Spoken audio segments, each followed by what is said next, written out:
Hello dear students. तो आज Indian revenue system या भारतीय राजस्व व्यवस्था के सेकंड सेक्शन में हम लोग कुछ इम्पॉर्टेंट पॉइंट डिस्कस करेंगे।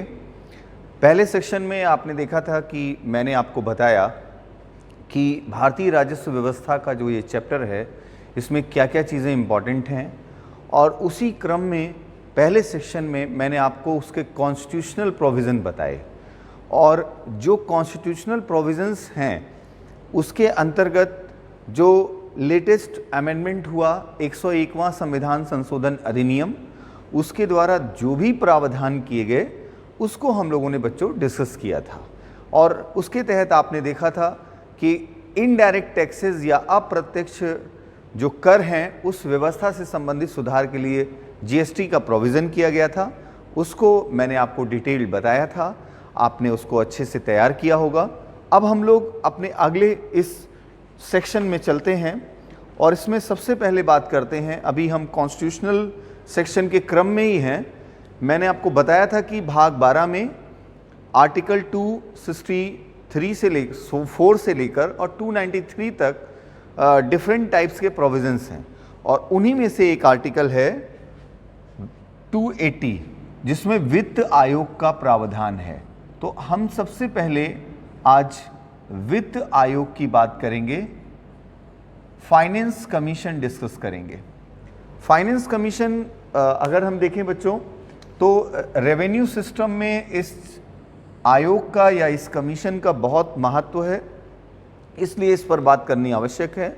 सबसे पहले अगर हम देखें इसके गठन को लेकर, इसके इस्टेब्लिशमेंट या गठन को लेकर, तो अंडर आर्टिकल 280 सेक्शन 1, ठीक है, अनुच्छेद 280 के सेक्शन 1 या सेक्शन 1 के तहत ये प्रावधान किया गया है, ये प्रोविज़न किया गया है कि राष्ट्रपति द्वारा प्रत्येक 5 वर्ष की अवधि के लिए एक 5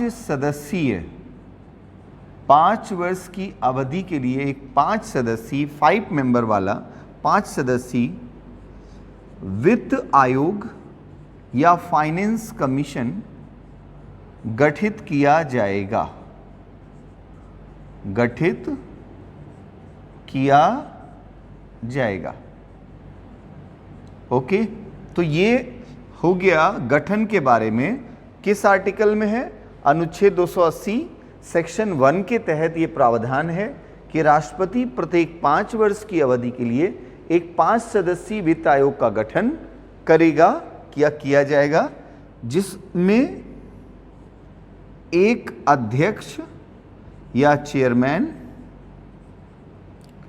और 4 सदस्य 4 मेंबर्स या 4 सदस्य किसके द्वारा नियुक्त होंगे?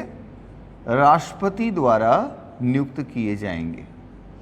राष्ट्रपति द्वारा अपॉइंट या नियुक्त किए जाएंगे एक अध्यक्ष और 4 सदस्य जो स्पेशली फाइनेंशियल सेक्टर से रिलेटेड होंगे या फिर एडमिनिस्ट्रेटिव सेक्शन से रिलेटेड होंगे, प्रशासनिक क्षेत्र से, वो इसमें अपॉइंट किए जाएंगे बाय प्रेसिडेंट।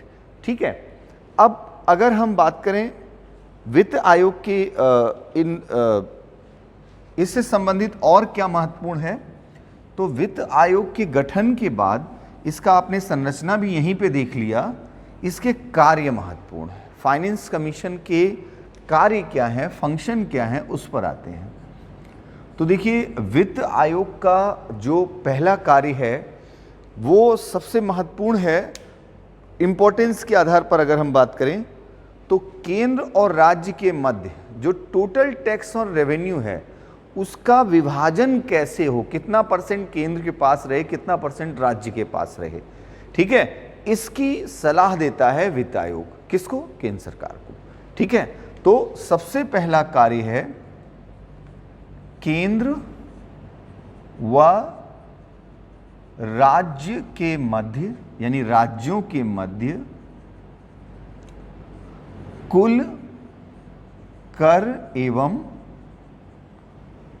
राजस्व revenue, total tax on revenue को विभाजित करने की सलाह। ठीक है, टोटल टैक्स और रेवेन्यू को विभाजित करने की सलाह देना या विभाजन की सलाह देना, ये पहला कार्य होता है। ठीक है, इसके बाद दूसरा इंपॉर्टेंट होता है भारत की संचित निधि से, consolidated fund of India, Bharat की संचित निधि से, कॉन्सोलिडेटेड फंड ऑफ इंडिया से राज्यों को अनुदान प्रदान करने की सलाह। जो ग्रांट या जो भी ग्रांट या अनुदान प्रदान करने की सलाह। ठीक। तीसरा, केंद्र व राज्य सरकारों को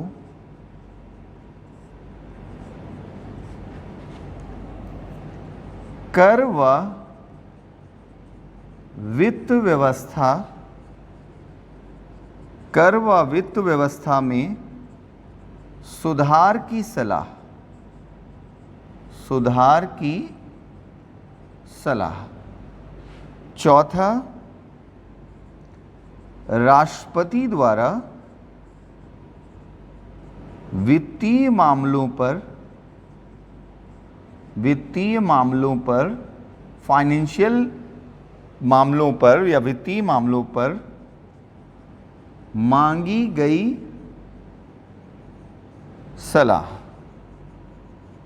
गई सलाह। ठीक। तो अब आप देख रहे हो कि राष्ट्रपति जो वित्त आयोग गठित करता है या फाइनेंस कमीशन गठित करता है, मुख्य रूप से मैंने इसके 4 फंक्शन आपको बताए। और भी इसके कार्य हैं, मैं उसको यहां पर डिस्कस नहीं कर रहा हूं। मोटे तौर पर बच्चों आप इसको समझिए कि वित्त आयोग क्या काम कर रहा है, केंद्र और राज्य के मध्य टोटल टैक्स और रेवेन्यू के बंटवारे का, विभाजन का, वितरित करने का, डिस्ट्रीब्यूट करने का सजेशन दे रहा है या सलाह दे रहा है। जैसे for example 14th finance commission, 14वें वित्त आयोग ने ये सजेशन दिया कि टोटल टैक्स और रेवेन्यू का 42% स्टेट्स को देना चाहिए। ठीक है, और 58% सेंट्रल के पास होना चाहिए। तो उसको इम्प्लीमेंट कर लिया गया 2015 से 2020 तक कि जो है 2020 तक जो है वो इम्प्लीमेंटेशन रहा, और उसके आधार पर टोटल टैक्स और रेवेन्यू का 42% किसको दिया गया, स्टेट्स को। उससे पहले 32% था, बहुत कम था। मतलब अगर 42 से कंपेयर करें तो ठीक है, तो ये उसकी सलाह के आधार पर होता है। अब कॉन्सोलिडेटेड फंड ऑफ इंडिया में जो भी है वो टैक्स और रेवेन्यू से ही आया हुआ है। उसमें से अगर स्टेट्स को कोई ग्रांट देना है, कुछ भी सहायता देनी है, तो यहाँ से वो सलाह देगा। ठीक है, सेंट्रल और स्टेट की जो भी गवर्नमेंट्स हैं, उन गवर्नमेंट्स को टैक्स रिफॉर्म के बारे में, फाइनेंशियल रिफॉर्म के बारे में फाइनेंस कमीशन जो है वो सजेशन देगा, क्योंकि एक्सपर्ट्स कमेटी है, कॉन्स्टिट्यूशनल बॉडी है, वो सजेशन दे सकते हैं। ठीक है, और अगर राष्ट्रपति ने गठित किया है आयोग, राष्ट्रपति किसी भी तरह की और ड्यूटी इनको देता है और फंक्शन करने के लिए, तो ये और कार्य करेंगे। ठीक, यामन। लेकिन एक चीज यहां पर आपको गौर करना है कि सभी जगह सलाह, एडवाइज आया, और इसीलिए कहा जाता है कि वित्त आयोग एक कॉन्स्टिट्यूशनल बॉडी होने के बावजूद अगर फंक्शन के बेसिस पर देखा जाए तो कैसी संस्था है, एक एडवाइजरी या सलाहकारी संस्था है, एक डिसीजन मेकिंग बॉडी नहीं है। तो वित्त आयोग के बारे में आपने देखा, सबसे पहले अगर हम लोगों ने गठन की बात की, इस्टेब्लिशमेंट की बात की, तो बच्चों इस्टेब्लिशमेंट में क्या दिखा कि अंडर आर्टिकल 280 सेक्शन 1 के तहत उसका गठन राष्ट्रपति कर रहा है। इसका मतलब वित्त आयोग गठन के आधार पर एक संवैधानिक आयोग है, एक कॉन्स्टिट्यूशनल बॉडी है, संवैधानिक संस्था है, कॉन्स्टिट्यूशनल बॉडी है, कॉन्स्टिट्यूशनल निकाय है और फंक्शन या कार्य के कर्तव्य के आधार पर, ड्यूटी के आधार पर एक सलाहकारी या एडवाइजरी संस्था है। ठीक है, एक सलाहकारी या एडवाइजरी संस्था है जो एडवाइस देती है। हालांकि मैं ये भी बता दूं आपको कि अगर सेंट्रल गवर्नमेंट की सलाह से राष्ट्रपति इसका गठन करता है तो ऑब्वियस सी बात है कि वो सारे लोग वही होते होंगे इसमें जो सेंट्रल गवर्नमेंट के चहेते होते होंगे, और अगर ये कोई सजेशन देते होंगे तो इसको इग्नोर करने के चांसेस बहुत कम हैं। ठीक, तो इसलिए जो ये सलाह देते होंगे उसके आधार पर कार्य होता होगा। अब वित्त आयोग केंद्र और राज्य के बीच जो टैक्स और रेवेन्यू के वितरण का या डिस्ट्रीब्यूशन का सजेशन देता है, उसके कई सारे आधार होते हैं कि कैसे वो डिस्ट्रीब्यूट किया जाए। अलग अलग स्टेट वाइज जब आप बजट पढ़ेंगे तो उसमें आप देखेंगे कि कैसे किन स्टेट्स को सबसे ज़्यादा मिला, कम मिला। ठीक है, तो उसमें भी अलग अलग क्राइटेरिया होता है। जैसे अब स्टेट का जो रेवेन्यू कलेक्शन है, जितना ज़्यादा जो स्टेट रेवेन्यू देगा उतना उसको प्रदान होगा, सीधी सी बात है। अगर रुपीज़ में देखा जाए तो स्टेट रेवेन्यू सिस्टम बहुत पहला पॉइंट होता है। पॉपुलेशन, जो स्टेट की जनसंख्या है, वो भी एक आधार है बंटवारे का। ठीक है, एरिया, क्षेत्रफल, वो भी एक बंटवारे का आधार है। ऐसे 4-5 आधारों का प्रयोग फाइनेंस कमीशन करता है और हर बार उस क्राइटेरिया में कुछ ना कुछ बदलाव आते रहते हैं। ठीक है, लेकिन लगभग 45% जो है वो कहीं ना कहीं वेटेज होता है किसका, जो रेवेन्यू सिस्टम स्टेट्स का है उसका होता है, क्योंकि कहीं ना कहीं उसी से कलेक्शन आया और उसके आधार पर वो प्रदान किया गया। ठीक, अब वित्त आयोग से रिलेटेड कुछ तथ्यात्मक बातों पर आते हैं। तो देखिए, वित्त आयोग में अब एक चीज़ और इम्पॉर्टेंट है, हमारा फर्स्ट, क्योंकि अभी तक 15 वित्त आयोग गठित हो गए, फर्स्ट हमेशा इम्पॉर्टेंट रहता है, टॉपर हमेशा इम्पॉर्टेंट रहता है ना, पहला वाला शुरुआत करने वाला हमेशा इम्पॉर्टेंट रहता है। तो फर्स्ट फाइनेंस कमीशन, ये इम्पॉर्टेंट है। 12th finance commission, 13th finance commission, 14th finance commission और 15th फाइनेंस कमीशन लेटेस्ट, ये आपके लिए इंपॉर्टेंट है। एग्जाम पॉइंट ऑफ व्यू से अगर कहा जाए तो ये कमीशंस आपके लिए इंपॉर्टेंट है। ठीक है, अब इसमें इन कमीशंस में क्या इंपॉर्टेंट है उस पर आते हैं। कमीशन में सबसे पहले इनका गठन, यानी इस्टेब्लिशमेंट कब हुआ, गठन कब हुआ, वो इंपॉर्टेंट है। इसके बाद इसका इम्प्लीमेंटेशन ईयर, लागू अवधि, मतलब इसकी रिपोर्ट जो है वो रिपोर्ट की लागू अवधि क्या रही इस फाइनेंस कमीशन की, ये इंपॉर्टेंट है। फिर इसका अध्यक्ष, ठीक है, ये अध्यक्ष जो है वो महत्वपूर्ण है, अध्यक्ष की अगर हम बात करें तो। ठीक है, इवन, और इसके बाद एक चीज और इंपॉर्टेंट है कि राज्यों की हिस्सेदारी इन्होंने क्या तय की, राज्यों की हिस्सेदारी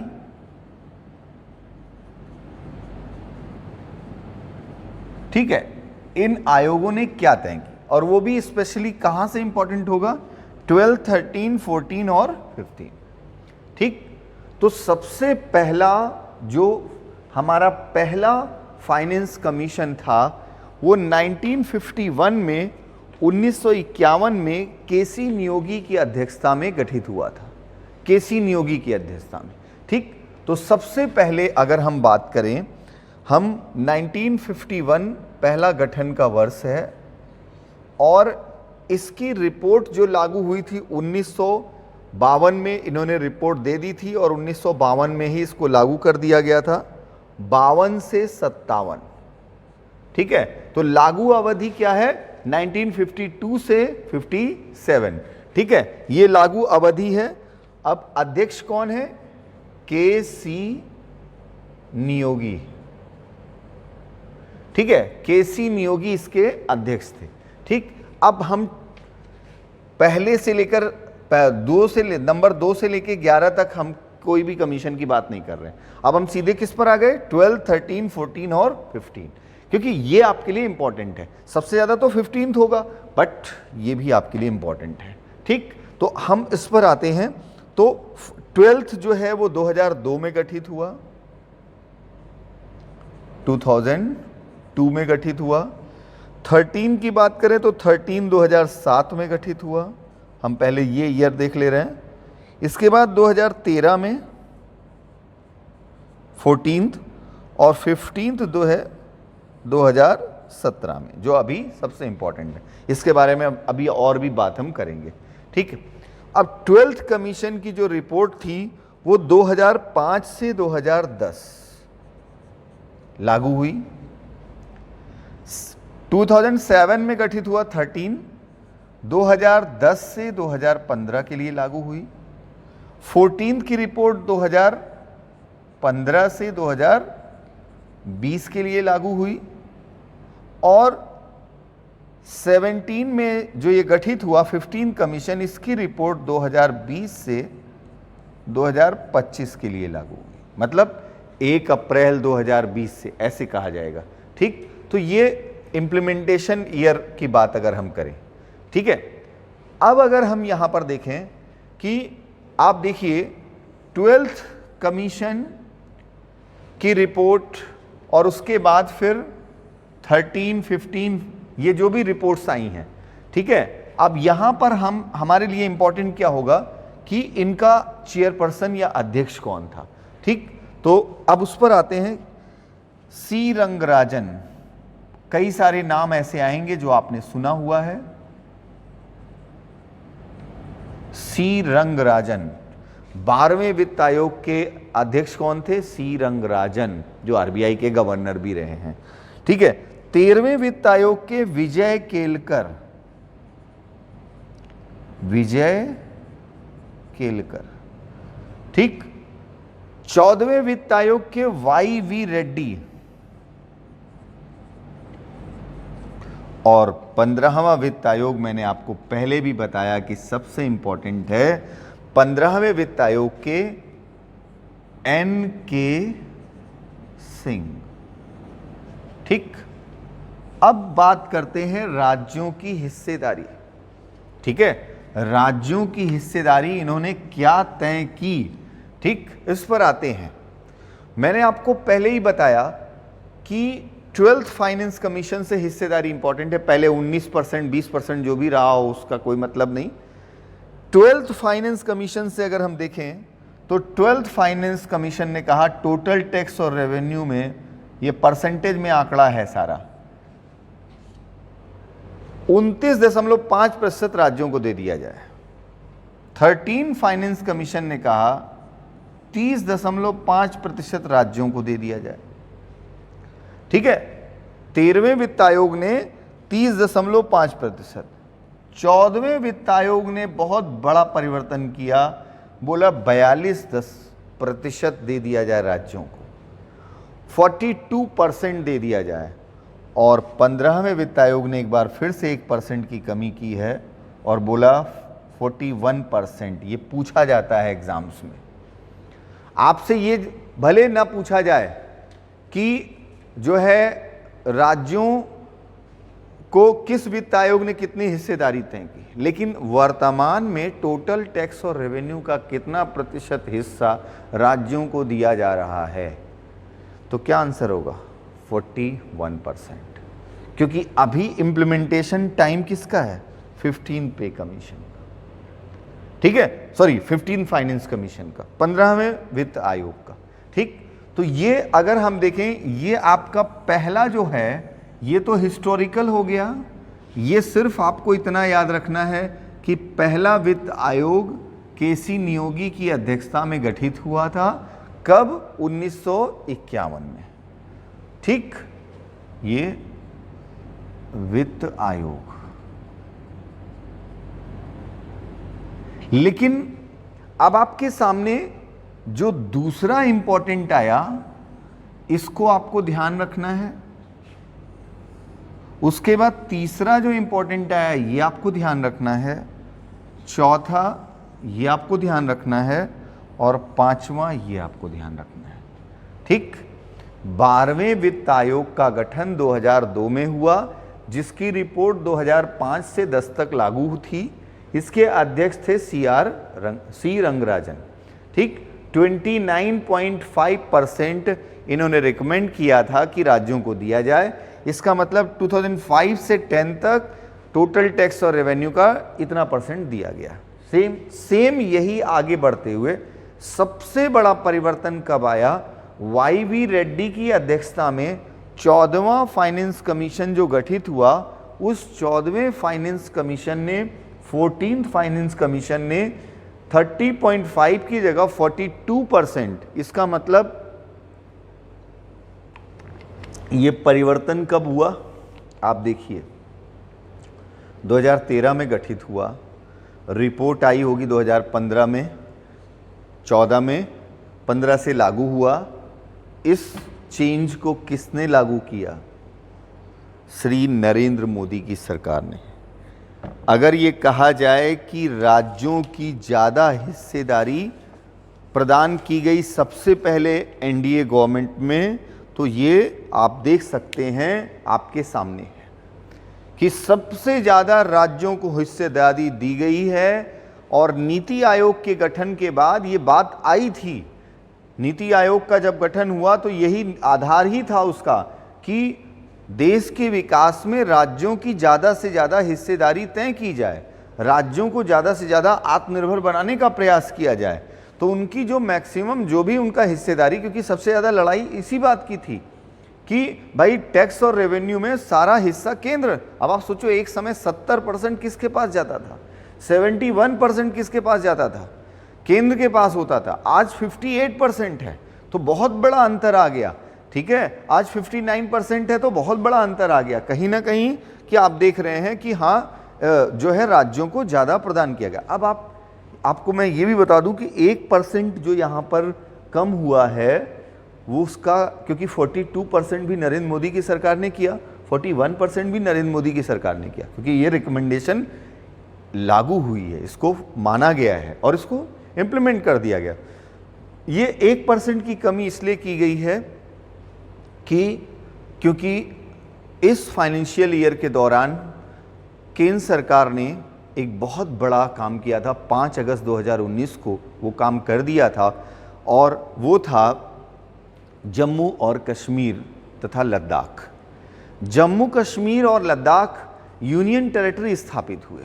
तो जब इतना बड़ा चेंज होता है तो बहुत बड़े खर्चे होते हैं, तो उसको मैनेज करने के लिए गवर्नमेंट ऑफ इंडिया ने जो है ये काम किया है कि 1% जो है, अभी केंद्र सरकार का भार बढ़ गया है तो उस 1% को फिलहाल अभी कम कर लिया गया। यानी इसका मतलब ये कि आगे चलकर फिर से ये 42% हो जाएगा। फिलहाल एनके सिंह की रिपोर्ट 41% की है जो इस अवधि के लिए है। अब अगर सरकार उसको समय पर परिवर्तित वह 1-1 साल के लिए करती है तो वो कर भी सकती है। ठीक है, क्योंकि प्रत्येक फाइनेंशियल, इन्होंने तो 5 साल के लिए ये इम्प्लीमेंट के लिए दे दिया, बट ये है कि सरकार को तो उसके लिए बजट लाना पड़ेगा ना, तो सरकार तो प्रत्येक वर्ष बजट निर्धारित करती है, उसमें उसके आधार पर वो तय करती है और उसका वो रिफॉर्म कर सकती है। क्योंकि मैंने आपको पहले ही बता दिया, ये एडवाइजरी बॉडी है जो एडवाइस देती है, उसके अकॉर्डिंग अब गवर्नमेंट को डिसीजन मेकिंग बॉडी कौन है? गवर्नमेंट है जो उसको करती है। ठीक है, अब बात करते हैं 15th फाइनेंस कमीशन में कुछ और चीज़ें इंपॉर्टेंट हैं, क्योंकि 15वां वित्त आयोग आपके लिए बहुत महत्वपूर्ण है, सबसे रिसेंट है, करंट अफेयर्स में भी आपके लिए महत्वपूर्ण होगा, और जो इकोनॉमी के सेक्शन में देखा जाए तो उसके पॉइंट ऑफ व्यू से तो महत्वपूर्ण है ही है। ठीक है, तो 15वां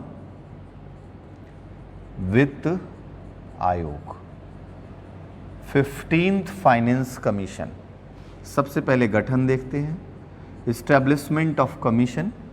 तो डेट्स हैं यहाँ पर, देख लेता हूँ मैं, 27 नवंबर 2017, 27 नवंबर 2017। ठीक, अब इस आयोग के गठन की अगर हमने अभी आपको बताया था, अध्यक्ष कौन है? एन.के. सिंह। एन.के. सिंह, नंद किशोर सिंह, पूरा नाम भी बता दे रहे, कहीं आ जाए तो याद रहे, नंद किशोर सिंह नाम है पूरा।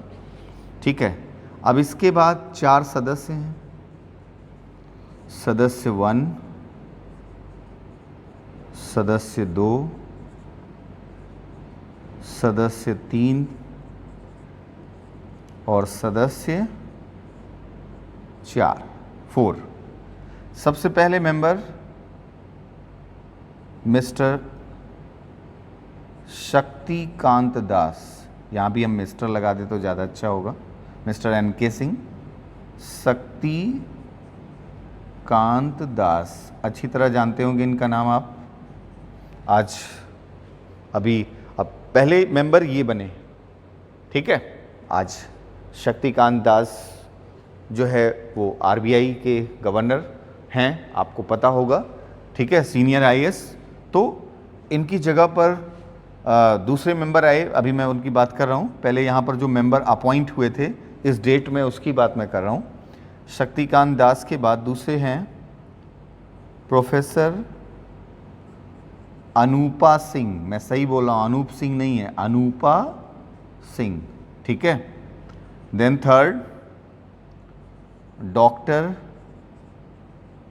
रमेश चंद्र। डॉक्टर रमेश चंद्र, एक नाम मैं भूल रहा हूँ, देख लेता हूँ मैं। अशोक लाहरी,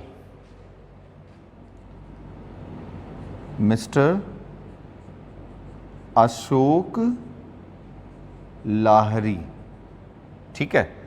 हालांकि आपके लिए इंपॉर्टेंट एन.के. सिंह ही हैं, बट ये है कि मैं आपको इंफॉर्मेशन के लिए बता दे रहा हूँ कि 4 मेंबर जो अपॉइंट हुए थे, मिस्टर शक्तिकांत दास, अनूपा सिंह, रमेश चंद्र और अशोक लाहरी, ठीक है।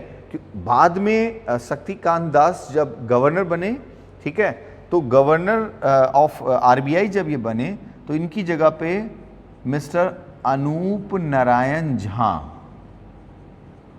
अनूप नारायण झा को जो है मेंबर बनाया गया था फाइनेंस कमीशन का शक्तिकांत दास के बाद, ठीक। तो ये हो गया गठन। गठन में आपने स्ट्रक्चर देख लिया। अब बात करते हैं इसकी रिपोर्ट। इसकी रिपोर्ट कब आई? 2019 में रिपोर्ट आई है, डेट में देख लेता हूं, 30 अक्टूबर 2019। 30 अक्टूबर 2019। लागू अवधि अगर हम देखें, इम्प्लीमेंटेशन ईयर अभी मैंने आपको बताया भी था, 2020 से 2025, 2020 से 2025, ठीक। 15वें वित्त आयोग का गठन मिस्टर एन.के. सिंह की अध्यक्षता में 2017 में हुआ। ये इंपॉर्टेंट है, डेट उतनी इंपॉर्टेंट नहीं है। रिपोर्ट 2019 में आई। इसको लागू किया गया किस अवधि के लिए? 5 साल की अवधि, 2020 से 2025, ठीक। तो ये आपके सामने इस आयोग के संबंध में, यानी फाइनेंस कमीशन। अब फाइनेंस कमीशन में 15वें वित्त आयोग ने जो सलाहें दी हैं, बहुत सारी सलाह या सजेशन दिया है, रिफॉर्म करने के लिए स्टेट्स रिफॉर्म करें, ठीक है, सेंट्रल गवर्नमेंट रिफॉर्म करे, लेकिन सबसे बड़ी सलाह कौन सी है? टोटल टैक्स और रेवेन्यू का 41% स्टेट्स को दिया जाए, स्टेट्स को देना चाहिए।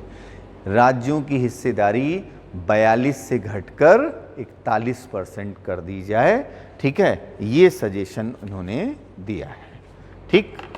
तो ये फाइनेंस कमीशन की बात आई। तो मैंने बच्चों अभी तक इंडियन रेवेन्यू सिस्टम में कॉन्स्टिट्यूशनल एस्पेक्ट से जितनी भी चीज़ें इंपॉर्टेंट थी, प्रैक्टिकली वो कैसे इम्प्लीमेंट होता है इसको समझाते हुए मैंने आपको बताया। अब हम अगर बात करें कि इस टॉपिक में, इस चैप्टर में जो है, अब आगे जो टैक्स रिलेटेड प्रोविजंस हैं वो इम्पॉर्टेंट हैं, ठीक है। आमतौर पे अगर हम इंडिया में टैक्स की बात करें कर की बात करें तो कर या टैक्स जो है वो दो प्रकार के हैं, प्रत्यक्ष कर डायरेक्ट टैक्स और अप्रत्यक्ष कर। ठीक है, तो प्रत्यक्ष कर और अप्रत्यक्ष कर या इनडायरेक्ट टैक्स। तो सबसे पहले इसकी परिभाषा को आप यहीं पर कोड कर लेना, अपनी कॉपी में बोल दे रहा हूं, और फिर उसके बाद आप इन दोनों के अंतर को आप समझ लेना। ठीक है, तो देखिए, प्रत्यक्ष कर वह कर होता है जो जिस व्यक्ति या संस्था पर आरोपित किया जाता है, आरोपित मतलब लागू, इंप्लीमेंट किया जाता है, जिस, आप समझिएगा इस बात को, जिस व्यक्ति ए या बी पर आरोपित किया जाता है उसी से उसकी अदायगी की जाती है, उसी से उसकी वसूली या अदायगी की जाती है। मतलब सीधी सी बात है कि कानूनी रूप से या विधिक रूप से जिस पर लागू किया जाता है उसी से उसको वसूला जाता है। ये नॉन ट्रांसफरेबल है, ये हस्तांतरित नहीं हो सकता। ठीक है, जैसे फॉर एग्जाम्पल पर्सन ए पर अगर कोई इनकम टैक्स इंप्लीमेंट किया गया तो उसकी अदायगी उसी को करनी पड़ेगी। पर्सन बी पर किया गया तो बी, ए वाला बी से कोई मतलब नहीं रखता। ठीक है, कोई कंपनी पर अगर कॉर्पोरेट टैक्स लगाया गया, निगम कर लगाया गया, तो उसकी वसूली उससे की जाएगी। तो अब इसके एग्जाम्पल्स कौन है? इसका एग्जाम्पल है आयकर या इनकम टैक्स, निगम कर या कॉर्पोरेट टैक्स। बड़े उदाहरण की मैं बात कर रहा हूं, जो सबसे बड़े उदाहरण है। ठीक है, तो वो इसके सबसे बड़े एग्जाम्पल के रूप में। ठीक है, तो अब आप इसको समझ रहे होगे कि ऐसा कर, अब आपको लिखना है क्योंकि यहां पर, तो आप लिखेंगे ऐसे कर। ठीक है, ऐसे कर जो जिस व्यक्ति या संस्था पर, मैं धीरे बोल रहा हूं कि आप लिखो इसको, जिस व्यक्ति या संस्था पर आरोपित किए जाते हैं उसकी अदायगी उन्हीं को करनी होती है। अर्थात ऐसे कर जो कानूनी रूप से जिस पर लागू होते हैं उसकी वसूली उन्हीं से की जाती है, और ये कर हस्तांतरित नहीं हो सकते, नॉन ट्रांसफरेबल होते हैं। ठीक, समझ में आया? इनडायरेक्ट टैक्स, अप्रत्यक्ष। ठीक, अब सिंपल सी बात है, प्रत्यक्ष और अप्रत्यक्ष आप ऐसे समझ सकते हो। मैंने किसी एक पर्सन को ये पेन दिया, मैंने आपको ये पेन दिया, ये मार्कर दिया, तो मैं प्रत्यक्ष रूप से दे रहा हूं। आपने किसी और को दिया, मैंने आपसे बोला ये मैं मार्कर दे रहा हूं, आप उसको दे देना, तो ये मैंने इनडायरेक्टली उसके पास पहुंचा दिया। ठीक है, अप्रत्यक्ष कर ऐसे कर है, सीधी सी बात है कि इनडायरेक्ट टैक्स या अप्रत्यक्ष कर ऐसे कर हैं जिनका जो भुगतान है, भुगतान का जो दायित्व है, रिस्पॉन्सिबिलिटी है, वो असंबद्ध व्यक्तियों पर होती है। ऐसे कर जिनके भुगतान का दायित्व असंबद्ध व्यक्ति या अनएसोसिएटेड पर्सन्स पर होती है, अर्थात ऐसे कर जिन पर आरोपित किए जाते हैं, ये वे कर हैं जिन पर आरोपित किए जाते हैं, वे किसी और से इसकी वसूली करके उसकी अदायगी करते हैं, वे किसी और से इसकी वसूली करके इसकी अदायगी करते हैं। जैसे फॉर एग्जांपल जीएसटी। अब एयरटेल नाम की या रिलायंस नाम की कंपनी पर सर्विस टैक्स जीएसटी के रूप में इंप्लीमेंट हुआ। एयरटेल या जो जियो है, रिलायंस है, वो अपने यूजर्स से 18% वो जीएसटी कलेक्ट करती है। यानी इंप्लीमेंट सरकार ने किसके ऊपर जीएसटी किया? इंप्लीमेंट किसके ऊपर किया है? इंप्लीमेंट ग्राहक के, कंज्यूमर के ऊपर नहीं किया, कंपनी के ऊपर किया है कि आप अगर किसी कंज्यूमर को सर्विस प्रोवाइड करोगे तो आपको उसके बदले हमें इतना 18% टैक्स देना होगा। ठीक है, तो वो 18% कंपनी के ऊपर लागू किया गया। कंपनी उसकी अदायगी कैसे करती है? लोगों से वसूल कर करती है। इनडायरेक्टली वो गवर्नमेंट के पास आता है। गवर्नमेंट, अब यहां पर गवर्नमेंट, कंपनी और कंज्यूमर। ठीक है, तो कंज्यूमर ने कंपनी को टैक्स दिया, कंपनी ने गवर्नमेंट को दिया, तो ये क्या हो गया? इनडायरेक्ट हुआ कि नहीं? अप्रत्यक्ष।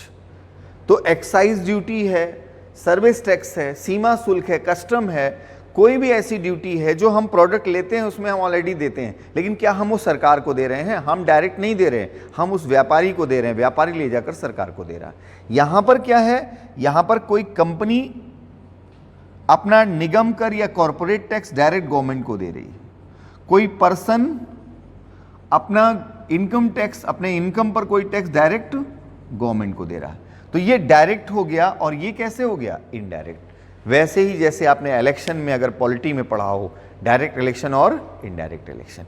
ठीक, तो ये बिल्कुल वैसा ही कुछ है जिसके बारे में आपको मैंने यहां पर बताया।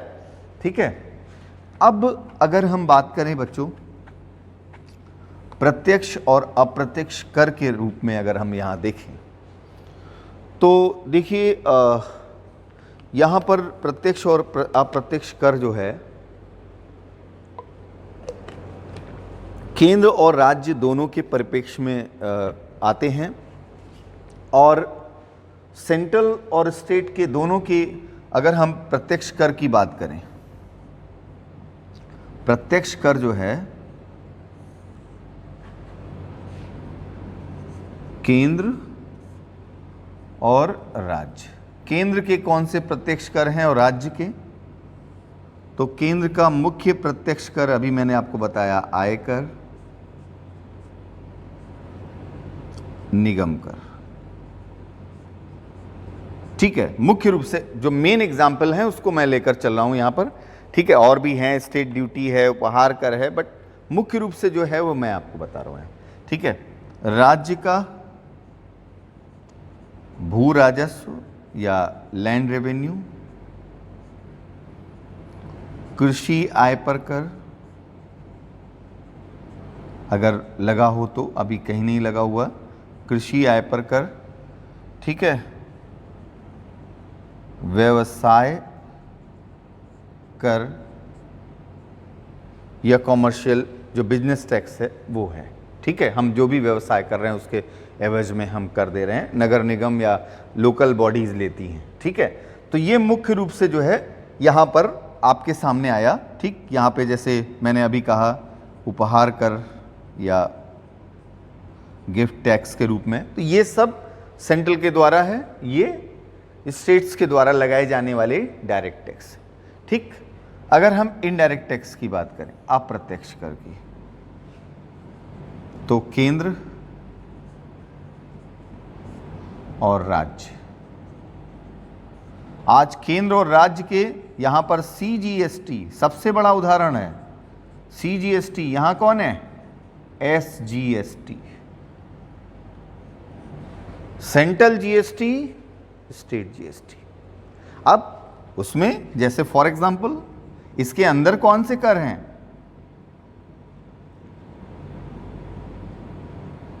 उत्पाद शुल्क,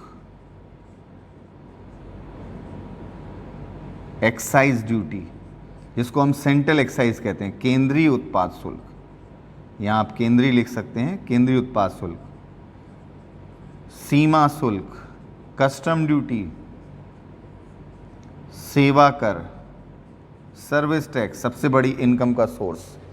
ठीक है, राज्य इसी तरह से राज्य के हैं, राज्य उत्पाद शुल्क,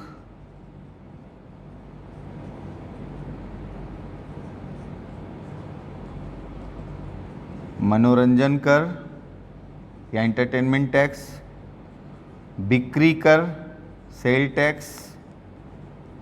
ठीक है, ये सब किसके हो गए? ये स्टेट्स के या राज्य के जो है तमाम तरह के ऐसे कर हो गए। ट्रांसपोर्टेशन टैक्स, परिवहन कर, ठीक है, ऐसे टैक्स जो है वो वहां पर हो गए। तो जो है आप देख रहे हो कि प्रत्यक्ष कर केंद्र के, राज्य के, केंद्र के और राज्य के, ये आपके सामने है। ठीक है, और इसमें जो है जो इंपॉर्टेंट टैक्सेस हैं, मैंने इन दोनों को कंबाइन करके आपको बता दिया है, जीएसटी। तो यहां बहुत ज्यादा गुंजाइश अब नहीं रही। अभी डायरेक्ट टैक्सेस की अगर हम बात करें, तो डायरेक्ट टैक्सेस में जो आपको अलग से थोड़ा सा और देखना है वो आयकर और निगम कर, इसके बारे में आपको और ज़्यादा जानना चाहिए। ठीक, इसके अलावा जो रिफॉर्म्स हुए हैं, इससे रिलेटेड लेटेस्ट रिफॉर्म हुए हैं या बजट में 2020-21 के बजट में जो प्रोविजंस आए हैं वो भी यहां पर देखना इंपॉर्टेंट होगा, जिसको आगे हम लोग देखेंगे। ठीक है, जैसे फॉर एग्जांपल 2020-21 के बजट में 2020-21 के बजट में जो है अगर हम देखें तो आप देखते होंगे रुपया कहाँ से आता है, रुपया कहाँ जाता है, सरकार एक आंकड़ा प्रस्तुत करती है। ठीक, तो रुपए का जो भाग आप बजट जब पढ़ोगे तो देखोगे कि 1 रुपए में कितना हिस्सा जो है वो कहाँ से आता है और कहाँ कितना खर्च होता है। ठीक है, कम्स फ्रॉम गोज फ्रॉम, ठीक है, कहाँ जा रहा है कहाँ से आ रहा है। जब आप इस आंकड़े को देखोगे तो आप देखोगे कि इस बार जो सरकार ने बजट प्रस्तुत किया है, ठीक है, तो सबसे बड़ी इनकम गवर्नमेंट को जो है वो जहां से प्राप्त हो रही है, अगर रुपीस में देखा जाए, ठीक है, अगर हम टैक्सेस की बात करें तो वो जीएसटी, रुपए का 18 पैसा या परसेंटेज अभी भी किससे आ रहा है, जीएसटी से आ रहा है। ये पहले नंबर पर है। दूसरे नंबर पर अगर हम देखें तो दूसरे नंबर पर इनकम टैक्स है। सरकार को जो आय, sorry, corporate tax, corporation tax, ठीक है, उससे भी यहां पर वो दूसरा भी नहीं, इसी के बराबर है कॉरपोरेट टैक्स, निगम कर या कॉरपोरेशन टैक्स। ठीक है, और ये भी 18 है। ठीक है, और तीसरे नंबर पर इनकम टैक्स है जो 17%। ठीक, तो आप देख रहे हैं कि अभी भी जो है वो गवर्नमेंट की जो इनकम का सबसे बड़ा, क्योंकि इससे बड़ा सोर्स कौन है, वर्ल्ड बैंक से लिया गया लोन, तमाम तरह के लोन है, एशियन डेवलपमेंट बैंक से लोन।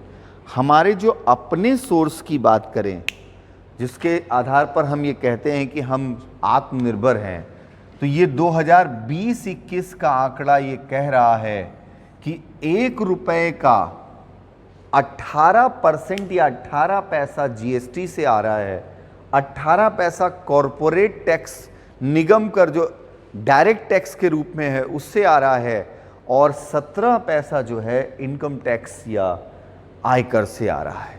ठीक है, ये डायरेक्ट और ये इनडायरेक्ट आपके सामने है। ठीक है, तो ये मेन सोर्स है। हमारी सरकार जो भी इंफ्रास्ट्रक्चर डेवलपमेंट करती है, जो भी कार्य करती है, वो ऐसे तमाम तरह के टैक्सेस की। अब कोई भी, शायद ही इंडिया में कोई ऐसा पर्सन होगा, अब जो जंगल में रह रहा है उसकी बात अलग है, जो सामान्य समाज में रह रहा है, शायद ही कोई ऐसा पर्सन होगा जो इन टैक्स सिस्टम से ना जुड़ा हुआ। ठीक है, वो जुड़ा हुआ है। आप कहीं ना कहीं कोई ना कोई प्रोडक्ट ऐसा जरूर यूज करते हैं जहां आप इनडायरेक्टली टैक्स प्रोवाइड करते हो। तो आप डायरेक्ट नहीं टैक्स दे रहे हो गवर्नमेंट को, लेकिन इनडायरेक्ट आप उसको प्रोवाइड करते हो। ठीक है, गवर्नमेंट के टैक्स के अलावा, रेवेन्यू के अलावा, जो टैक्स रेवेन्यू के अलावा नॉन टैक्स रेवेन्यू के भी कई सारे सोर्स होते हैं, जिसको हम लोग जो बजट होगा उसके अंतर्गत भी उसका अध्ययन करेंगे। ठीक है, तो आज के लेक्चर में बच्चों जो चीज़ें आपके बहुत इम्पोर्टेंट थी उसके परिप्रेक्ष्य में मैंने आपको बताया, क्योंकि मैंने देखा है कि जो वीडियो लेक्चर है उसको अगर बहुत लंबा कर दिया जाए तो बहुत सारे स्टूडेंट्स के लिए प्रॉब्लम होती है। उसको डाउनलोड करना, उसको उतने लंबे समय तक देखना, ये बच्चों से मुझे पता चल रहा है। तो इसलिए जो है इस बात का हम लोग ध्यान रखते हैं कि आपको जो है उतना प्रदान किया जाए जितने से आपको समस्या ना हो और जिसको आप अच्छी तरह से तैयार कर लें, क्योंकि इस समय आपको लेक्चर्स के साथ साथ टेस्ट प्रोसेस से भी जोड़े रखा गया है। आपकी जो ऊर्जा है वो बनी रहे, इसके लिए हमारा ये प्रयास है कि आप टेस्ट प्रोसेस से भी जुड़े रहें। तो आप वो सारी एक्टिविटीज़ अपनी करते रहिए और अपने को सेफ रखिए और पूरी ऊर्जा के साथ अपनी तैयारी करते रहो बच्चों। एग्ज़ाम्स का दौर शुरू हो चुका है, एग्ज़ाम्स स्टार्ट हो चुके हैं और अब आप भी एग्ज़ाम्स के दौर में आने वाले हो, तो इसलिए आप अपनी तैयारी जम के करिए और आने वाले सारे एग्ज़ाम्स को क्रैक करना है। ओके बच्चों, थैंक यू बच्चों, थैंक यू।